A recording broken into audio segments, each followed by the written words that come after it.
Hello, I'm Matthew Malcolm with American Vineyard Magazine, reporting to you from the 107th annual meeting of Sun-Maid Growers here in downtown Fresno.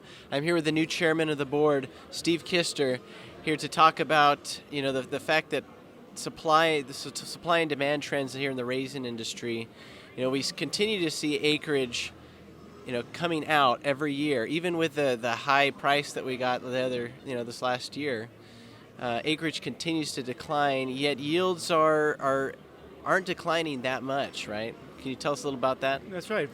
First of all, raisin industry prices don't really correlate to the acreage that's coming out.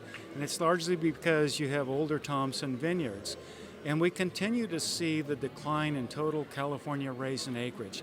This year's no exception. In 2019, we'll probably exceed some of the numbers we've seen in the past. And yet we still believe that California raisin production year in and year out will probably stabilize around this 250,000 ton number. There's a good reason for that. Right. We've got these higher producing vineyards that are going in, right? Right. Varieties. And that technology has been around for a couple decades, and yet now it seems to be gaining momentum.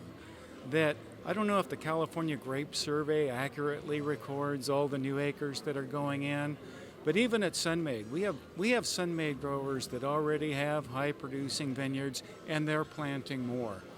I just talked to my nursery man the other day. They're large sellers of rootstock and vines.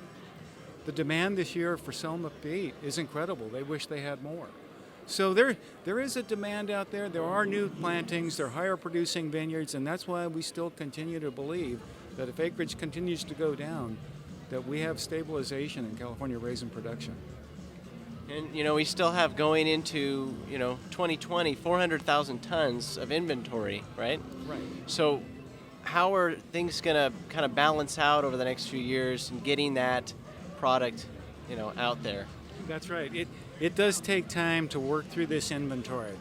One thing we're seeing this year is the imports have stopped. So that helps reduce our supply in California.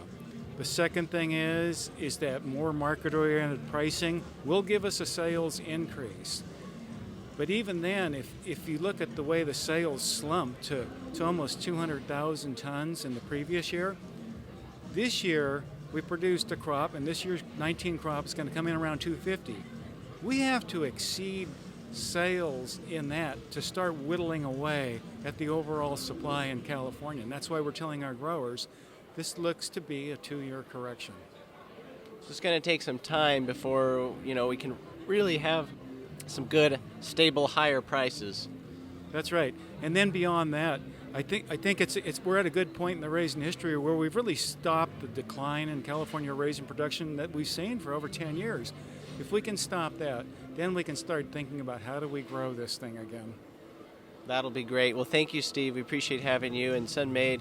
Read more about these things in American Vineyard Magazine. I'm Matthew Malcolm, CaliforniaAgNet.com.